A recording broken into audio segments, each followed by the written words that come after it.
everyone, welcome back for chapter 2 of a series of unfortunate events. It is useless for me to describe to you how terrible Violet, Klaus and even Sunny felt in the time that followed. If you have ever lost someone very important to you, then you already know how it feels, and if you haven't, you cannot possibly imagine it. For the Baudelaire children, it was of course especially terrible because they had lost both their parents at the same time, and for several days they felt so miserable they could scarcely get out of bed. Klaus found he had little interest in books. The gears in Violet's inventive brain seemed to stop, and even Sunny, who of course was too young to really understand what was going on, bit things with less enthusiasm. Of course, it didn't make things any easier that they had lost their home as well, and all their possessions. As I'm sure you know, to be in one's own room, in one's own bed, can often make a bleak situation a little better. But the beds of the Baudelaire orphans had been reduced to charred rubble. Mr. Poe had taken them to the remains of the Baudelaire mansion to see if anything had been unharmed, and it was terrible. Violet's microscope had fused together in the heat of the fire, Klaus's favourite pen had turned to ash, and all of Sunny's teething rings had melted. Here and there, the children could see traces of the enormous home they had loved, fragments of their grand piano, an elegant bottle in which Mr. Baudelaire kept brandy, the scorched cushion of the window seat where their mother liked to sit and read. Their home destroyed, the Baudelaires had to recuperate from their terrible loss in the Poe household, which was not at all agreeable. Mr. Poe was scarcely at home because he was very busy attending to the Baudelaire affairs, and when he was home, he was often coughing so much he could barely have a conversation. Mrs. Poe purchased clothing for the orphans that was in grotesque colours and itched. And the two Poe children, Edgar and Albert, were loud and obnoxious boys with whom the Baudelaires had to share a tiny room that smelled of some sort of ghastly flower. But even given the surroundings, the children had mixed feelings when, over a dull dinner of boiled chicken, boiled potatoes, and blanched, the word blanched here also means boiled, string beans, Mr. Poe announced that they were to leave his household the next morning. "Good," said Albert, who had a piece of potato stuck between his teeth. "Now we can get our room back. I'm tired of sharing it. Violet and Klaus are always moping around and are never any fun." "And the baby bites," Edgar said, tossing a chicken bone to the floor as if he were an animal in a zoo and not the son of a well-respected member of the banking community. "Where will we go?" Violet asked nervously. Mr. Poe opened his mouth to say something, but erupted into a brief fit of coughing. "I've made arrangements," he said finally, "for you to be raised by a distant relative of yours who lives on the other side of town. His name is Count Olaf." Violet, Klaus and Sunny looked at one another, unsure of what to think. On one hand, they didn't want to live with the Poes any longer. On the other hand, they had never heard of Count Olaf and didn't know what he would be like. "Your parents' will," Mr. Poe said, "instructs that you be raised in the most convenient way possible. Here in the city, you'll be used to your surroundings, and this Count Olaf is the only relative who lives within the urban limits." Klaus thought this over for a minute as he swallowed a chewy bit of bean. "But our parents never mentioned Count Olaf to us. Just how is he related to us exactly?" Mr. Poe sighed and looked down at Sunny, who was biting a fork and listening closely. "He is either a third cousin 4 times removed or a fourth cousin 3 times removed. He is not your closest relative on the family tree, but he is the closest geographically. That's why, if he lives in the city," Violet said, "why didn't our parents ever invite him over?" "Possibly because he was very busy," Mr. Poe said. He's an actor by trade and often travels around the world with various theatre companies. I thought he was a count, Klaus said. He is both a count and an actor, Mr. Poe said. Now, I don't mean to cut short our dinner, but you children have to pack up your things and I have to return to the bank to do some more work. Like your new legal guardian, I am very busy myself. The three Baudelaire children had many more questions for Mr. Poe, but he had already stood up from the table and with a slight wave of his hand departed from the room. They heard him coughing into his handkerchief and then the front door creaked shut as he left the house. Well, Mrs. Poe said, you three had better start packing. Edgar, Albert, please help me clear the table. The Baudelaire orphans went to the bedroom and glumly packed their few belongings. Klaus looked distastefully at each ugly shirt Mrs. Poe had bought for him as he folded them and put them into a small suitcase. Violet looked around the cramped, smelly room in which they had been living, and Sunny crawled around, solemnly biting each of Edgar and Albert's shoes, leaving small teeth marks in each one so she would not be forgotten.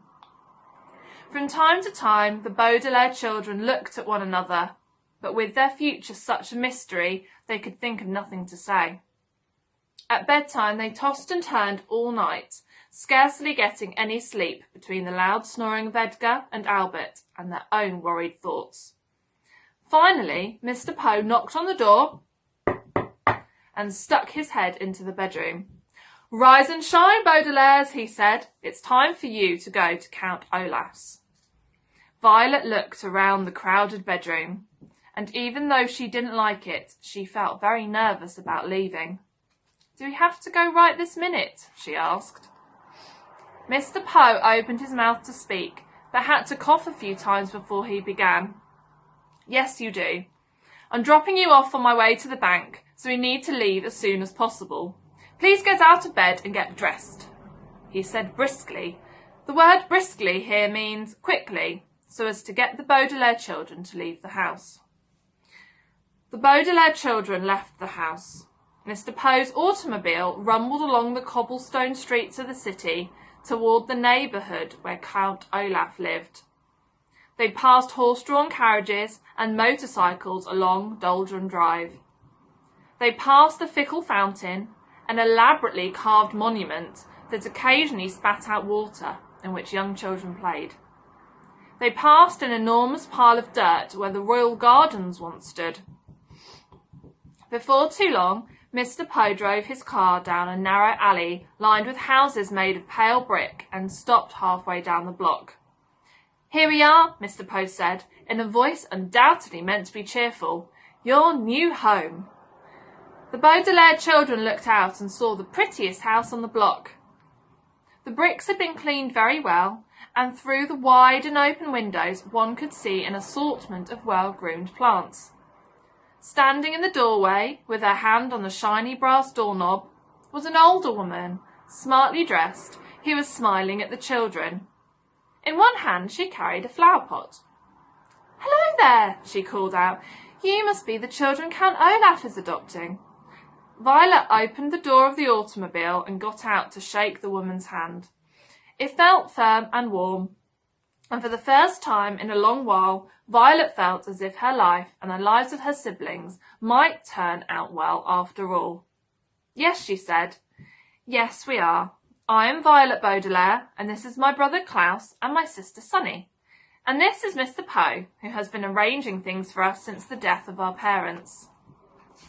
"Yes, I heard about the accident," the woman said, as everyone said how do you do. "I am Justice Strauss." "That's an unusual first name," Klaus remarked. "It is my title," she explained, "not my first name. I serve as a judge on the High Court." "How fascinating," Violet said. "And are you married to Count Olaf?" "Goodness me, no," Justice Strauss said. "I don't actually know him that well. He's my next-door neighbour." The children looked from the well-scrubbed house of Justice Strauss to the dilapidated one next door. The bricks were stained with soot and grime. There were only 2 small windows, which were closed with the shades drawn even though it was a nice day. Rising above the windows was a tall and dirty tower that tilted slightly to the left. The front door needed to be repainted, and carved in the middle of it was an image of an eye. The entire building sagged to the side like a crooked tooth. "Oh," said Sunny, and everyone knew what she meant. She meant, "What a terrible place. I don't want to live there at all." "Well, it was nice to meet you," Violet said to Justice Strauss. "Yes," said Justice Strauss, gesturing to her flower pot. "Perhaps one day you could come over and help me with my gardening." "That would be very pleasant," Violet said, very sadly. It would of course be very pleasant to help Justice Strauss with her gardening, but Violet could not help thinking that it would be far more pleasant to live in Justice Strauss's home instead of Count Olaf's. What kind of a man, Violet wondered, would carve an image of an eye into his front door? Mr. Poe tipped his hat to Justice Strauss. He smiled at the children and disappeared into her lovely house. Klaus stepped forward and knocked on Count Olaf's door, his knuckles rapping right in the middle of the carved eye. There was a pause, and then the door creaked open, and the children saw Count Olaf for the first time. "Hello, hello, hello," Count Olaf said in a wheezy whisper. He was very tall and very thin, dressed in a grey suit that had many dark stains on it. His face was unshaven, and rather than 2 eyebrows, like most human beings have, he had just one long one. His eyes were very, very shiny, which made him look both hungry and angry. "Hello, my children. Please step into your new home and wipe your feet outside so no mud gets indoors." As they stepped into the house, Mr. Poe behind them, the Baudelaire orphans realised what a ridiculous thing Count Olaf had just said. The room in which they found themselves was the dirtiest they had ever seen, and a little bit of mud from outdoors wouldn't have made a bit of difference. Even by the dim light of the one bare light bulb that hung from the ceiling, the 3 children could see that everything in this room was filthy, from the stuffed head of a lion, which was nailed to the wall, to the bowl of apple cores which sat on a small wooden table. Klaus willed himself not to cry as he looked around. "This room looks like it needs a little work," Mr. Poe said, peering around in the gloom. "I realise that my humble home isn't as fancy as the Baudelaire mansion," Count Olaf said, "but perhaps with a bit of your money we could fix it up a little nicer." Mr. Poe's eyes widened in surprise, and his coughs echoed in the dark room before he spoke. "The Baudelaire fortune," he said sternly, "will not be used for such matters. In fact, it will not be used at all until Violet is of age." Count Olaf turned to Mr. Poe with a glint in his eye like an angry dog. For a moment Violet thought he was going to strike Mr. Poe across the face, but then he swallowed, the children could see his Adam's apple bob in his skinny throat, and shrugged his patchy shoulders. "All right then," he said, "it's the same to me. Thank you very much, Mr. Poe, for bringing them here. Children, I will now show you to your room." "Goodbye, Violet, Klaus and Sunny," Mr. Poe said, stepping back through the front door. "I hope you will be very happy here.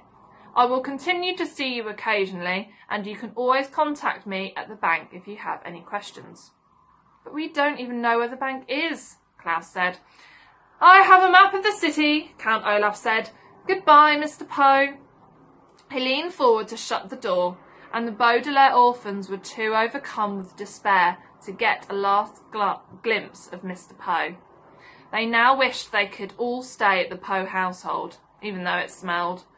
Rather than looking at the door, then, the orphans looked down and saw that, although Count Olaf was wearing shoes, he wasn't wearing any socks.